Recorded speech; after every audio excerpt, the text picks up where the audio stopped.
नमस्कार दोस्तों, क्या आप सोच सकते हैं कि किसी सवाल का सही जवाब देने पर आपको मौत की सज़ा मिले और गलत जवाब देने पर फांसी। सुनने में ये नामुमकिन सा लगता है, लेकिन शहंशाह अकबर के दरबार में एक विदेशी बादशाह ने बीरबल के सामने ठीक यही शर्त रखी। अकबर परेशान थे और पूरा दरबार सन्नाटे में था। क्या बीरबल इस मौत के जाल से निकल पाएंगे? चलिए जानते हैं आज की इस हैरत अंगेज़ कहानी में। नमस्कार दोस्तों, स्वागत है आपका हमारे चैनल आर के वर्मा पर। अकबर और बीरबल की चतुराई के किस्से तो आपने बहुत सुने होंगे, पर आज की कहानी आपको सोच में डाल देगी। ये कहानी उस वक्त की है जब ईरान से आए एक चालाक बादशाह ने बीरबल की बुद्धिमानी को परखने के लिए एक जानलेवा खेल खेला। यह महज एक साधारण किस्सा नहीं है, बल्कि इंसानी दिमाग की उस बेमिसाल और अकल्पनीय ताकत की दास्तान है, जहां खौफनाक मौत बिल्कुल सामने खड़ी हो, मयान से तलवार निकल चुकी हो, जल्लाद फंदा लेकर तैयार खड़ा हो। उस वक्त केवल बुद्धिमानी ही इकलौता हथियार बच जाए। इतिहास के पन्नों को पलटें तो मुग़ल सल्तनत का वह सुनहरा और सबसे शानदार दौर था, जब हिंदुस्तान की सरजमी पर शहंशाह अकबर की हुकूमत चलती थी। उनकी सल्तनत की सरहदें दूर दूर तक फैली हुई थी, उत्तर के बर्फीले पहाड़ों से लेकर दक्षिण के पठारों तक, और पूरब के घने जंगलों से लेकर पश्चिम के रेतीले धारों तक अकबर के नाम का डंका बजता था। हिंदुस्तान की राजधानी आगरा का किला अपनी पूरी भव्यता और मजबूत और बेमिसाल शान शौकत के साथ आसमान को छूता हुआ प्रतीत होता था। लाल बलुआ पत्थर और सफ़ेद संगमरमर से बनी उस इमारत की नक्काशी देखने वालों को मंत्रमुग्ध कर देती थी। इस अजय किले के भीतर दरबार खास की सजावट ऐसी थी कि देखने वालों की आंखें चौंधी आ जाए। दीवारों पर सोने चांदी के तारों से उकरी गई बेजोड़ नक्काशी और दरबार की ऊंची और गुंबददार छत से लटकते हुए बड़े बड़े फानूस और उनमें जलते अनगिनत चिराग, पूरे दरबार की स्वर्णिम आवाज़ चमक रही थी। हवा में इत्र और चमेली की गुलाब की कस्तूरी की इत्र मनमोहक खुशबू फैली हुई थी।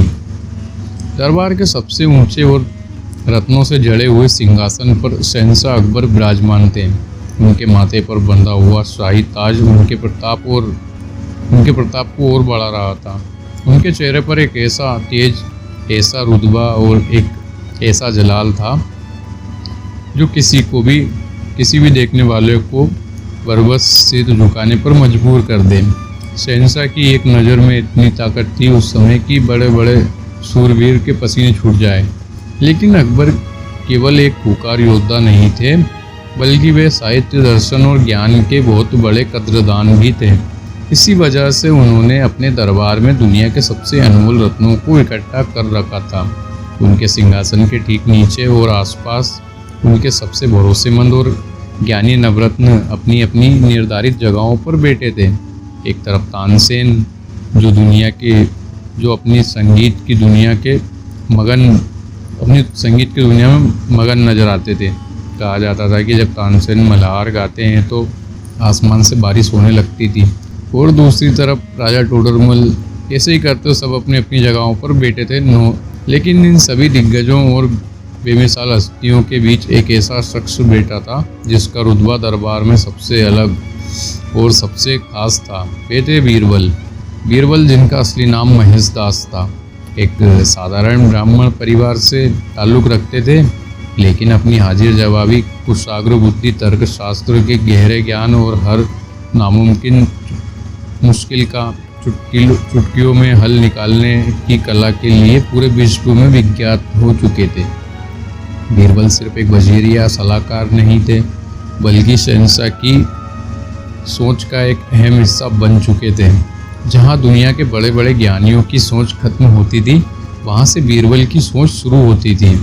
अकबर को बीरबल पर इतना अटूट विश्वास था कि वे किसी भी बड़े फैसले से पहले बीरबल की राय लेना अपना धर्म समझते थे। उन्हीं दिनों सरहदों के बहुत पार रेगिस्तानों और पहाड़ों को पार करती हुई एक बहुत ही अहम और चौंकाने वाली खबर आगरा के किले में पहुंची।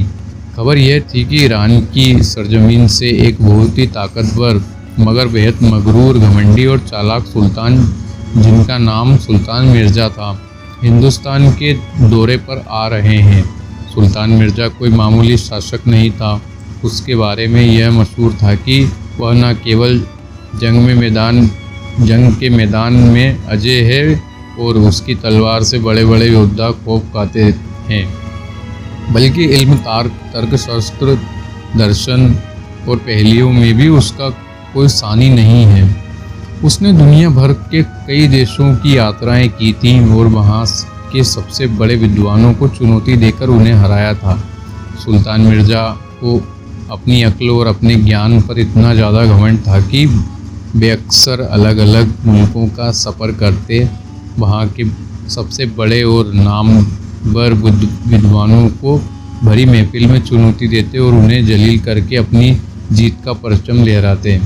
उनकी इस आदत ने उन्हें बहुत खूंखार बना दिया था।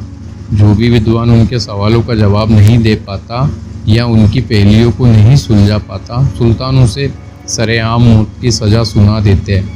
उनका मानना था कि इस पूरी दुनिया में अगर कोई सबसे ज़्यादा अक्लमंद है तो वो केवल सुल्तान मिर्ज़ा ही है। जब उन्हें ईरान में बैठे बैठे ये खबर मिली कि हिंदुस्तान के आगरा शहर में अकबर के दरबार में एक बीरबल नाम का शख्स है जिसे दुनिया का सबसे बुद्धिमान इंसान माना जाता है, तो सुल्तान मिर्ज़ा की रातों की नींद उड़ गई। उनका घमंड इस बात को बर्दाश्त नहीं कर सका। उन्होंने उसी पल फैसला किया कि वे हिंदुस्तान जाएंगे और बीरबल को भरे दरबार में ऐसी मात देंगे कि इतिहास हमेशा के लिए बीरबल का नाम भूल जाएगा। जब सुल्तान मिर्ज़ा का विशाल काफिला आगरा शहर की सरहदों में दाखिल हुआ तो देखने वालों का हुजूम उमड़ पड़ा। लोग छतों पर चढ़कर उस विदेशी सुल्तान की शानो शौकत देखने लगे। हाथियों की लंबी कतारें जिन पर सोने और चांदी की पौधे कैसे हुए थे, शहर के मुख्य मार्गों से गुजर रही थी। अरबी घोड़ों पर सवार उनके खास सैनिक, जिनके हाथों में चमकती हुई शमशीरें और भाले थे, एक अलग ही खौफ पैदा कर रही थी। सुल्तान मिर्ज़ा खुद एक बेहद आलीशान और कीमती रत्नों से जड़े हुए रथ पर सवार था। उनका रुतबा देखने लायक था। उन्होंने काले रंग का लिबास पहन रखा था और उनके सिर पर एक भारी भरकम पगड़ी थी, लेकिन उनके चेहरे के भाव बहुत कठोर थे और उनकी आंखों में एक अजीब सी चुनौती और घमंड की आग साफ झलक रही थी। वह आग जो बीरबल के वजूद को जलाकर खाक कर देना चाहती थी। शहंशाह अकबर, जो अपनी दरियादिली और मेहमान नवाजी के लिए पूरी दुनिया में जाने जाते थे, उस समय उन्होंने सुल्तान मिर्ज़ा का इक़्तिबाल बाहें फैलाकर किया। मेहमानों के ठहरने के लिए आगरा के किले के सबसे आलीशान और खूबसूरत महल खाली कर दिए गए। रात दिन दावतों का दौर चलने लगा। 56 भोग तैयार किए गए। दरबार में रोज़ महफिलें सजने लगी। तानसेन ने अपनी जादुई सुरों से सुल्तान का दिल जीत लिया। खूबसूरत नीतिकियों में अपने नृत्य से सभा बांध दी। कई दिनों तक सब कुछ बहुत शांति, खुशी और जश्न के माहौल में चलता रहा। अकबर ने सुल्तान को हिंदुस्तान की तहजीब और दौलत से रूबरू कराया, लेकिन सुल्तान मिर्ज़ा के मन में तो कुछ और ही तूफान चल रहा था। वह यहाँ सिर्फ हिंदुस्तान की दौलत देखने या लजीज पकवानों का लुत्फ़ उठाने नहीं आया था। उसका असल मकसद तो उस शख्स को बेनकाब करना था जिसकी बुद्धिमानी के चर्चे ईरान की गलियों तक पहुँच चुके थे। हर गुजरते दिन के साथ सुल्तान की बेताबी बढ़ती जा रही थी। वह बस उस मौके की तलाश में था जब वह पूरे दरबार के सामने बीरबल को अपने बुने हुए मौत के जाल में फंसा सके।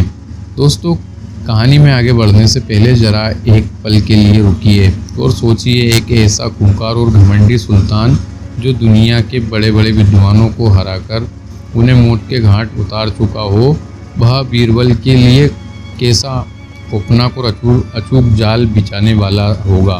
क्या बीरबल इस विदेशी सुल्तान के उस गुरूर को चूर चूर कर पाएंगे जिसे आज तक कोई नहीं तोड़ सका? अगर आपको बीरबल की बुद्धिमानी पर पूरा भरोसा है और आप ऐसी ही ऐतिहासिक और रोमांचक कहानियाँ सुनना पसंद करते हैं तो अभी हमारे इस वीडियो को लाइक करें और कमेंट बॉक्स में जाकर बताएं कि आप किस शहर से यह कहानी सुन रहे हैं। क्या आपके शहर में भी कभी ऐसी पहेलियों की चर्चा होती हैं?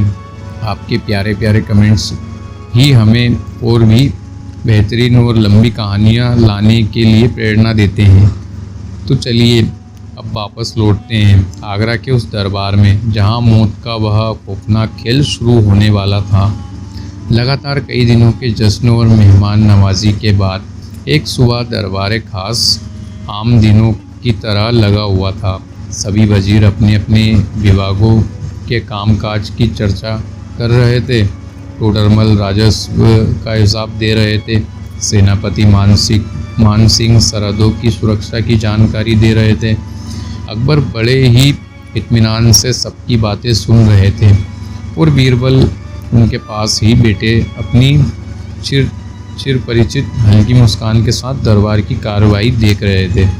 माहौल बहुत ही शांत और खुशनुमा था। तभी अचानक सुल्तान मिर्ज़ा अपनी जगह से उठे और उनके उठते ही उनके साथ आए ईरानी सैनिक ने अपनी तलवारों की मुठ पर हाथ रख लिया। सुल्तान के चेहरे पर एक अजीब सी कठोरता थी। उनके अचानक खड़े होने से पूरे दरबार में एक अजीब सी खामोशी छा गई। जो वजीर बात कर रहे थे वे एकदम चुप हो गए। सुल्तान ने अपनी भारी रोबीली और अहंकार से भरी आवाज़ में अकबर को संबोधित करते हुए कहा, ए हिंदुस्तान के अजीम शहंशाह जलालुद्दीन मोहम्मद अकबर, आपकी मेहमान नवाजी का वाकई कोई जवाब नहीं है। मैंने इस विशाल दरबार की शानो शौकत तो देख ली, आपकी दौलत और आपकी फौज की ताकत का अंदाज़ा भी मुझे लग गया है, लेकिन शहंशाह, मैं यहाँ इतनी दूर का सफ़र तय करके सिर्फ आपके लजीज पकवान खाने या गाने बजाने की महफिल सजाने नहीं आया हूँ।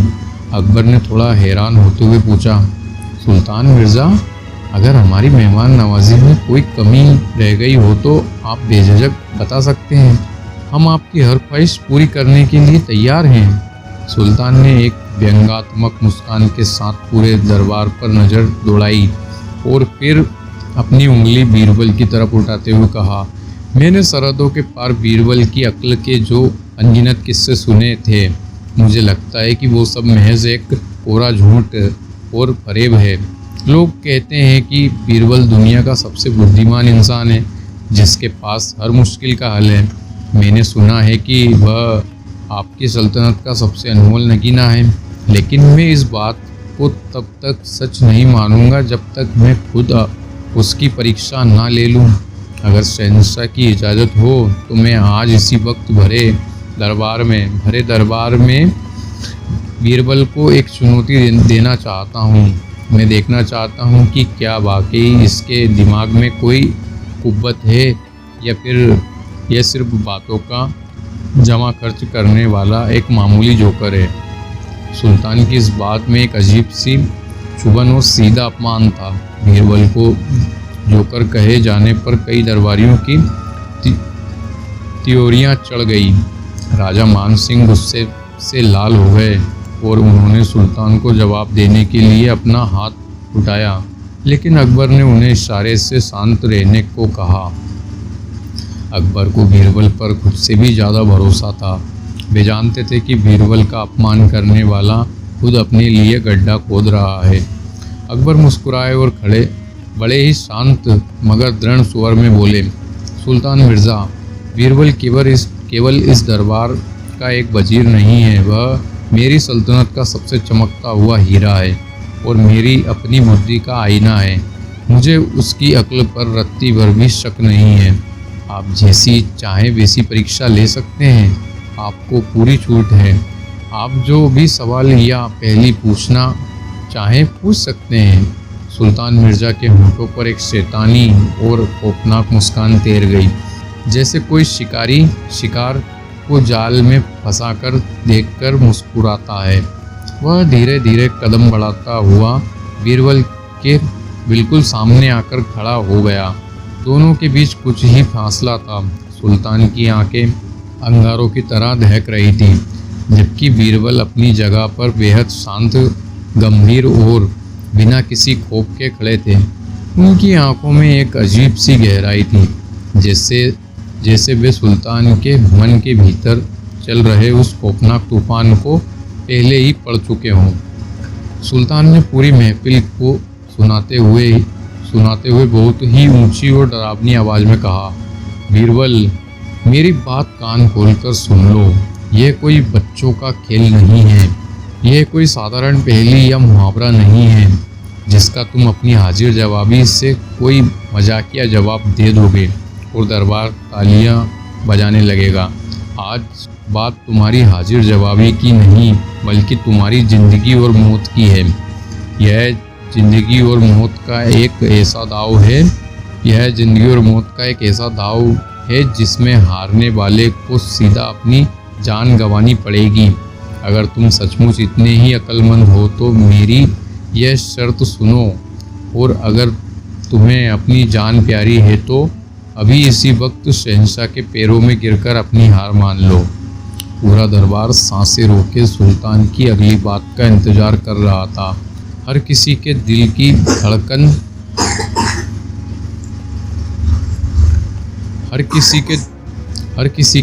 धड़कन तेज हो गई थी। सुल्तान ने अपनी खौफनाक शर्त रखते हुए कहा, बीरबल, तुम्हें आज और अभी इसी भरे दरबार में मेरे सामने एक भविष्यवाणी करनी है। भविष्य की कोई ऐसी बात कहनी है जिसे मैं अभी इसी वक्त परख सकूं कि वह सच है या झूठ। लेकिन मेरी शर्त बहुत ध्यान से सुनना, क्योंकि इसी शर्त में तुम्हारी मौत छिपी है।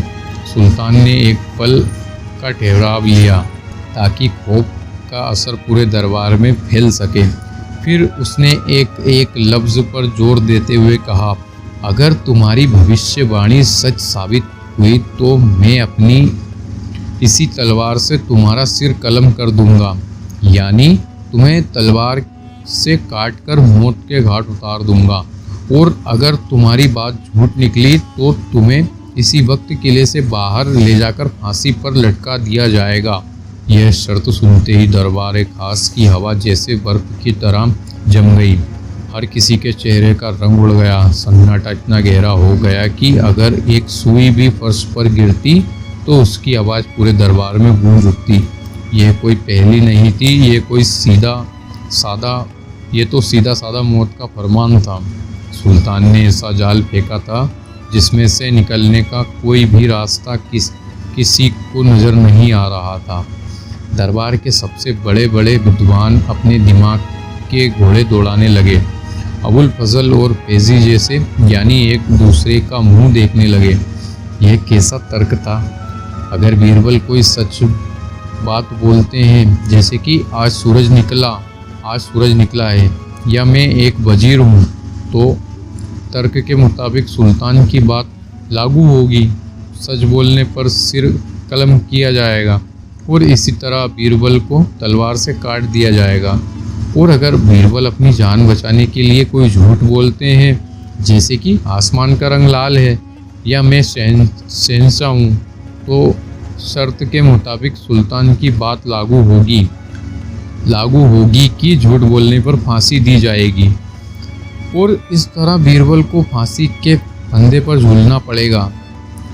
दोनों ही सूरत में, चाहे बीरबल सच कहे या झूठ, उनकी मौत एकदम निश्चित थी। सुल्तान ने सारे दरवाजे बंद कर दिए थे। राजा टोडरमल के माथे पर चिंता का पसीना छलक आया। मुल्ला दो प्याजा की सांसें तेज हो गई। यहाँ तक कि हमेशा शांत और अपनी धुन में रहने वाले संगीत सम्राट तानसेन के चेहरे पर भी चिंता की गहरी लकीरें साफ देखी जा रही थी। शहंशाह अकबर, जिन्होंने बड़े गर्व से सुल्तान को परीक्षा लेने की इजाज़त दी थी, अब खुद को कोसने लगे। उन्हें लगा कि अहंकार और अति आत्मविश्वास में आकर उन्होंने अपने सबसे अजीज दोस्त और मुग़ल सल्तनत के सबसे बड़े खजाने को सीधा मौत के मुंह में धकेल दिया है। अकबर ने स्थिति को गंभीरता से भांपते हुए बीच बचाव करने की कोशिश की। उन्होंने अपने सिंहासन से थोड़ा आगे झुकते हुए कहा, सुल्तान मिर्ज़ा, ये कैसी शर्त है?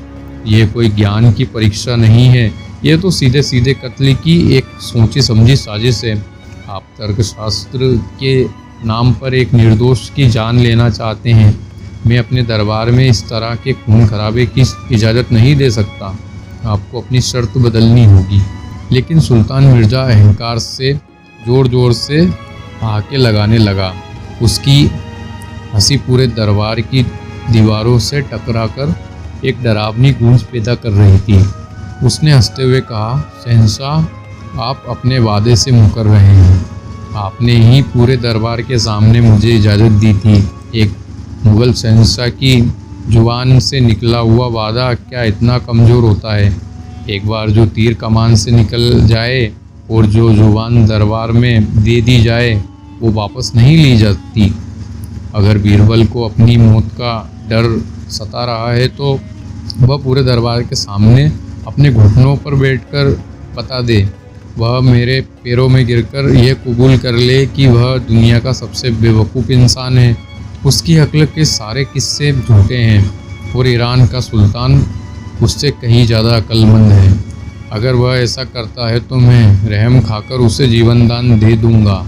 अब दरबारियों की नज़रें पूरी तरह से बीरबल पर टिकी थी और कोई मन ही मन यही दुआ कर रहा था कि बीरबल सुल्तान के पैरों में गिर जाए, क्योंकि अपनी जान से बढ़कर इस दुनिया में कुछ नहीं होता।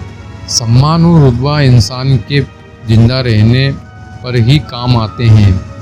सुल्तान के इस तर्क के जाल में कोई छेद नज़र नहीं आ रहा था। कोई भी ऐसा वाक्य नहीं था जो इस जाल को काट सके। दोस्तों, ज़रा सोचिए और अपनी आंखें बंद कीजिए और अपने जहन में उस खौफनाक मंजर को महसूस करने की कोशिश कीजिए। एक तरफ एक क्रूर खूंखार और घमंड में अंधा हो चुका सुल्तान है जो एक हाथ में मौत का प्याला और दूसरे हाथ में नंगी तलवार लिए खड़ा है, और दूसरी तरफ दुनिया के सबसे महान सम्राट अकबर का बेबस और लाचार नज़र आ रहा, और बीच में खड़े हैं हमारे बीरबल, जिनके पास ना कोई तलवार है ना कोई ढाल। क्या बीरबल के पास सच में कोई ऐसा जवाब हो सकता है जो मौत के इस दरवाजे को हमेशा के लिए बंद कर दे? क्या वे सुल्तान के सामने घुटने टेक देंगे? अगर आपको हमारी कहानी का यह रोमांचक और दिल दहला देने वाला मोड़ पसंद आ रहा है और आप बीरबल की अद्भुत हाजिर जवाबी के कायल हैं, तो बिना एक पल की देरी किए RK वर्मा चैनल को अभी सब्सक्राइब कर लें और साथ ही बेल आइकन भी दबा दें, ताकि ऐसी ही और दिमाग की कसरत करने वाली ऐतिहासिक और शानदार कहानियाँ सबसे पहले आप तक पहुँच सके। तो चलिए अपनी सांसें थाम लीजिए और देखते हैं कि मौत के बिल्कुल सामने मुहाने पर खड़े बीरबल ने उस मगरूर सुल्तान को क्या जवाब दिया। पूरी महफिल में एक ऐसा अजीब और भारी सन्नाटा पसरा हुआ था, जैसे किसी बहुत बड़े तूफान के आने से पहले कुदरत एकदम खामोश हो जाती है। दरबारियों के चेहरे पर खौफ साफ पड़ा जा सकता था, लेकिन इन सबके बीच बीरबल बिल्कुल अडिग थे। उनके पैरों में कोई कंपन नहीं था, उनके चेहरे पर ना कोई शोक की कोई रकील थी और ना ही माथे पर पसीने की कोई एक बूंद। इसके विपरीत उनके चेहरे पर एक बहुत ही अलौकिक शांति थी और उनके होठों पर वही एक बहुत हल्की रहस्यमय मुस्कान खेल रही थी, जो हमेशा उनकी पहचान हुआ करती थी। ऐसा लग रहा था जैसे बीरबल इस पूरी परिस्थिति का आनंद ले रहे हों। बीरबल ने बड़ी शांति, गरिमा और शिष्टता के साथ अपना सिर झुकाकर सुल्तान का अभिवादन किया और फिर उन्होंने अपनी नज़रें उठाई और सुल्तान की दहकती हुई आंखों में सीधे अपनी आंखें डालते हुए बेहद इत्मीनान से कहा, सुल्तान मिर्ज़ा, आपने जो चुनौती दी है वह वाकई आपके रुतबे, आपके इल्म और आपकी अक्ल के हिसाब से बहुत ही शानदार है। एक वजीर के लिए मौत से खौफ खाकर अपने शहंशाह का सिर नीचा करना सबसे बड़ा पाप है। सम्मान के बिना जी गई जिंदगी किसी लाश से कम नहीं होती। मैं एक कायर की तरह आपके पैरों में गिरकर जीवन दान नहीं मांगूंगा। मैं आपकी यह चुनौती पूरी तरह से स्वीकार करता हूँ। आप मेरी भविष्यवाणी सुनने के लिए तैयार हो जाइए। बीरबल के इन शब्दों ने दरबार में हलचल मचा दी। अकबर ने घबराहट में बीरबल की तरफ देखा। उनका दिल जोरों से धड़कने लगा। सेनापति मान सिंह अपनी तलवार की मुठ को इतनी कसकर पकड़ने लगे कि उनकी उंगलियां सफ़ेद पड़ गईं। उन्हें लग रहा था कि शायद आज इस दरबार में खून की नदियां बहने लगेंगी। सुल्तान मिर्ज़ा ने अपने जल्लादों और सैनिकों को इशारा किया। दो खूंखार जल्लाद एक मोटा फांसी का फंदा लेकर दरबार में हाजिर हो गए और सुल्तान ने खुद अपनी वह भारी तलवार मयान से बाहर निकाल ली, जिससे वह न जाने कितने विद्वानों का सर धड़ से अलग कर चुका था। तलवार की चमक से पूरा दरबार सिहर उठा। बीरबल ने दरबार के बिल्कुल बीचों बीच आकर खड़े हुए। उन्होंने एक गहरी सांस ली, अपनी आवाज़ को थोड़ा बुलंद किया ताकि दरबार के आखिरी कोने में बैठे शख्स को भी उनकी आवाज़ साफ सुनाई दे। बीरबल ने कहा, सुल्तान मिर्ज़ा, आपने कहा था कि मैं जो भविष्यवाणी करूँगा अगर वह सच साबित हुई तो आप मेरा सर कलम कर देंगे, और अगर मेरी भविष्यवाणी झूठ साबित हुई तो आप मुझे फांसी पर लटकाएंगे। यही आपकी शर्त है ना? सुल्तान ने अपनी तलवार हवा में लहराते हुए कहा, हाँ बिल्कुल, यही मेरी शर्त है और मैं अपनी शर्त पर पूरी तरह कायम हूँ। अब जल्दी से अपनी वह बात कहो जिसके बाद तुम्हारी मौत तय है। बीरबल एक पल के लिए रुके, जिससे महफिल की धड़कनें और भी तेज हो गई। वक्त जैसे थम सा गया था। फिर बीरबल ने सुल्तान की आंखों में झांकते हुए बहुत ही स्पष्ट और गूंजती हुई आवाज़ में कहा, तो सुल्तान, मेरी भविष्यवाणी यही है कि आप मुझे फांसी पर लटकाएंगे। यह एक छोटा सा बेहद साधारण सा वाक्य पूरे दरबार में बिजली की तरह गूंज उठा। आप मुझे फांसी पर लटकाएंगे। शुरू में तो दरबार के किसी भी शख्स को, बड़े बड़े वजीरों को, यहाँ तक कि अकबर को भी यह समझ नहीं आया कि बीरबल ने यह क्या कह दिया है। कई दरबारियों ने मन ही मन सोचा कि शायद मौत के डर के मारी बीरबल की अक्ल ने काम करना बंद कर दिया है और वे खुद अपने मुंह से अपनी मौत मांग रहे हैं। सुल्तान मिर्ज़ा ने जब यह वाक्य सुना तो वह ज़ोर ज़ोर से पागलों की तरह हंसने लगा। उसे लगा कि बीरबल हार मान चुके हैं और उन्होंने बहुत ही आसानी से अपनी मौत का रास्ता चुन लिया है। सुल्तान ने अपने जल्लादों की तरफ इशारा करते हुए कहा, देखा शहंशाह अकबर, आपके सबसे बड़े अक्लमंद वजीर ने मेरे खौफ से अपनी हार मान ली है और अपनी मौत को खुद ही चुन लिया है। जल्लादों, जाओ और इस शख्स के गले में फांसी का फंदा लगा दो। बीरबल ने जो कहा है मैं उसे पूरा करूंगा और इसे फांसी पर लटका दूंगा। जल्लाद जैसे ही बीरबल की तरफ बढ़ने लगे, बीरबल ने अपना एक हाथ ऊपर उठाया और बहुत ही शांत लेकिन अधिकारपूर्ण आवाज़ में कहा, ठहरिए सुल्तान, इतनी भी क्या जल्दी है? जरा अपने ही बनाए हुए नियमों और अपनी ही शर्त के शब्दों को एक बार याद कीजिए। सुल्तान मिर्ज़ा के कदम रुक गए। उसकी हंसी अचानक गायब हो गई और भ्रुकुटी तन गई। क्या मतलब है तुम्हारा? तुम खुद कह रहे हो कि मैं तुम्हें फांसी पर लटकाऊंगा, तो मैं तुम्हें फांसी ही देने जा रहा हूँ, उसने थोड़े गुस्से में पूछा। बीरबल मुस्कुराए। अब वह वक्त आ गया था जब बीरबल सुल्तान के बुने हुए उस खौफनाक जाल की परतें पूरी दुनिया के सामने खोलने वाले थे। उन्होंने बहुत ही आराम से समझाते हुए कहा, सुल्तान, जरा गौर फरमाइए, मेरी भविष्यवाणी यह है कि आप मुझे फांसी देंगे। अब मान लीजिए कि आप मुझे फांसी पर लटका देते हैं, तो इसका मतलब क्या हुआ? इसका मतलब ये हुआ कि मेरी की गई भविष्यवाणी बिल्कुल सच साबित हो गई। बीरबल एक कदम सुल्तान की तरफ बढ़े और बोले, और सुल्तान, आपकी अपनी ही शर्त क्या कहती है? आपकी शर्त कहती है कि अगर मेरी भविष्यवाणी सच साबित हुई तो मेरी सज़ा क्या होगी? मेरी सज़ा होगी सिर कलम करना, फांसी देना नहीं। तो मेरी बात सच है तो आप मुझे फांसी कैसे दे सकते हैं? क्योंकि सच होने पर तो आपको मेरा सिर तलवार से काटना होगा। सुल्तान मिर्ज़ा के पैरों तले ज़मीन खिसक गई। जो तलवार उसके हाथ में चमक रही थी वह अचानक बहुत भारी लगने लगी। उसका दिमाग झंझना गया। यह कैसा जाल था? यह कैसा जाल था? सुल्तान ने बौखलाते हुए कहा, अच्छा तो तुम चालाकी कर रहे हो। ठीक है, अगर फांसी देना शर्त के खिलाफ हो रहा है तो मैं तुम्हें फांसी नहीं दूंगा। मैं तुम्हें इस तलवार से अभी तुम्हारा सिर कलम कर देता हूँ। सुल्तान ने तलवार ऊपर उठाई। बीरबल बिल्कुल नहीं घबराए। उन्होंने अपनी मुस्कान को और गहरा करते हुए कहा, बेशक सुल्तान, आप मेरा सिर कलम कर सकते हैं, लेकिन ज़रा रुकिए और एक बार फिर से सोचिए। अगर आप मेरा सिर कलम करने का आदेश देते हैं तो मुझे फांसी नहीं देते हैं तो इसका सीधा सा मतलब यह होगा कि मेरी वह भविष्यवाणी कि आप मुझे फांसी देंगे पूरी तरह से झूठ साबित हो गई। बीरबल ने पूरे दरबार की तरफ देखते हुए कहा, और सुल्तान की अपनी शर्त क्या कहती है?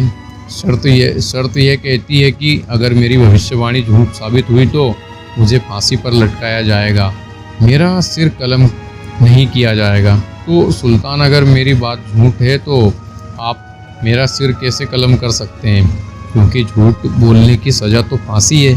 पूरे दरबार में जो सन्नाटा अब तक मौत के खौफ से छाया हुआ था, अब वह हैरत अंगेज़ और बेइंतहा खुशी के सन्नाटे में बदल गया। पूरे दरबार में जो सन्नाटा अब तक मौत के खौफ से छाया हुआ था, वह अब हैरत अंगेज़ और बेइंतहा खुशी के सन्नाटे में बदल गया। टोडरमल की आंखें फटी की फटी रह गई। उनके चेहरे पर एक बड़ी सी मुस्कान आ गई। अबुल फजल और फैजी जैसे महान विद्वान अपना सिर पकड़कर बीरबल के इस अचूक और अभेद तर्क की गहराई में डूब गए। वे समझ गए कि बीरबल ने क्या चमत्कार कर दिया है। सुल्तान मिर्ज़ा की हालत तो देखने लायक थी। वह पूरी तरह से पसीने से भीग चुका था। उसका दिमाग बार बार उसी भूल भुलैया में, उसी उलझन में जाकर फंस रहा था। वह जितनी बार भी सोचने की कोशिश करता, वह उसी दीवार से टकराता। एक बार फिर से सोचिए सुल्तान मिर्ज़ा के दिमाग में क्या चल रहा था? पहला रास्ता, अगर वो बीरबल को फांसी देता तो बीरबल की बात भविष्यवाणी सच हो जाती। तर्क शर्त के नियम के अनुसार सच होने पर सज़ा सिर कलम होना चाहिए, इसलिए वह फांसी नहीं दे सकता क्योंकि वह नियम तोड़ना होगा। दूसरा रास्ता, अगर वह बीरबल का सिर कलम करता है तो बीरबल की बात कि उसे फांसी मिलेगी झूठ हो जाती है। शर्त के नियम के अनुसार झूठ होने पर सज़ा फांसी होनी चाहिए, इसलिए वह सिर कलम भी नहीं कर सकता क्योंकि यह भी नियम तोड़ना होगा। सुल्तान एक ऐसे मायाजाल में, एक ऐसे पैराडॉक्स में पूरी तरह से कैद हो चुका था जिसे उसने खुद अपने ही हाथों और अपने ही अहंकार में बुना था, और वह अपनी ही तेज धार वाली तलवार से अपना शिकार करने निकला था। लेकिन बीरबल ने अपनी बुद्धि के बल पर उस तलवार का रुख उसी सुल्तान की गर्दन की तरफ मोड़ दिया था।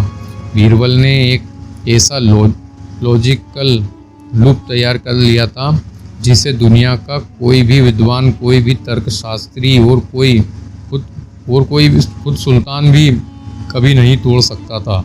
शहंशाह अकबर, जो अब तक खौफ के साए में बैठे थे, अचानक उनके सीने से एक गहरी राहत की सांस निकली और वे जोर से ठहाका लगाकर हंस पड़े। अकबर की वह हंसी पूरे दरबार की दीवारों से टकराकर गूंजने लगी। यह एक शहंशाह की हंसी थी जिसे अपने सबसे प्यारे, सबसे होशियार और सबसे भरोसेमंद वजीर की बेइंतहा फ़क्र महसूस हो रहा था। दरबार के बाकी वजीर भी अब मुस्कुराने लगे थे। कुछ लोग खुशी से तालियां बजाने लगे। तानसेन ने अपनी तानपुरे के तार को छेड़कर खुशी का इजहार किया। सुल्तान मिर्ज़ा ने अपनी आंखें बंद कर ली। उसने कई बार अपने दिमाग को दौड़ाया। उसने पलटवार अपने उन खास वजीरों की तरफ भी देखा जो उसके साथ ईरान से आए थे और जो खुद को बहुत बड़ा ज्ञानी मानते थे। सुल्तान की आंखों में एक सवाल था, एक उम्मीद थी कि शायद कोई उसे इस जाल से बाहर निकाल ले।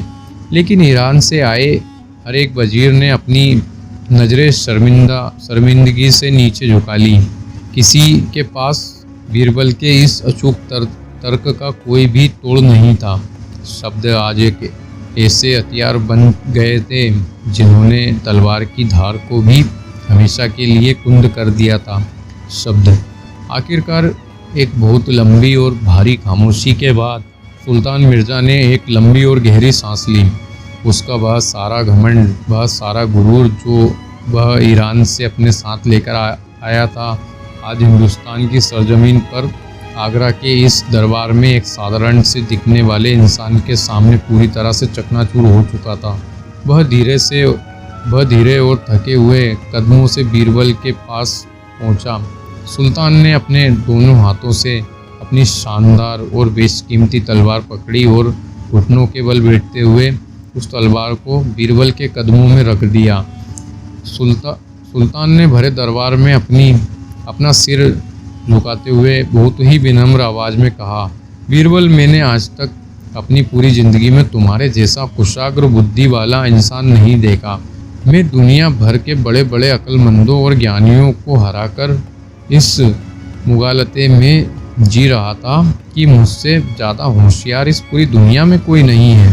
लेकिन आज तुमने मुझे मेरे ही बुने हुए जाल में इस तरह उलझा दिया है कि मेरे पास भागने का कोई भी रास्ता नहीं बचा।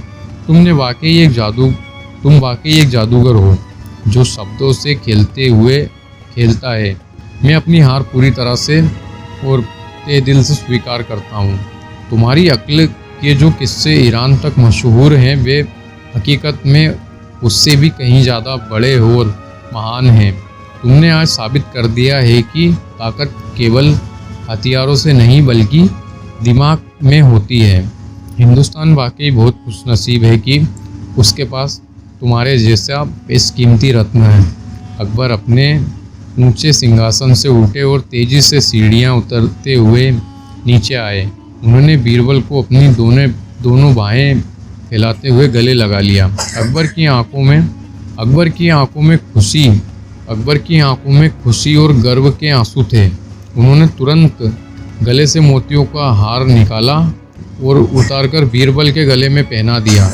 साथ ही अकबर ने पूरे दरबार में यह ऐलान किया कि आज से बीरबल का सम्मान इस मुगल दरबार में और भी ज़्यादा ऊंचा होगा और कोई भी विदेशी ताकत कभी बीरबल की अक्ल को चुनौती देने की हिमाकत नहीं करेगी। सुल्तान मिर्ज़ा को भी यह बात बहुत अच्छी तरह से समझ में आ गई थी कि ज्ञान, बुद्धि और तर्क किसी की बपोती नहीं होती और अहंकार हमेशा इंसान को बहुत नीचे गिराता है। उसने शहंशाह अकबर और बीरबल से अपने घमंड के लिए हाथ जोड़कर माफ़ी मांगी।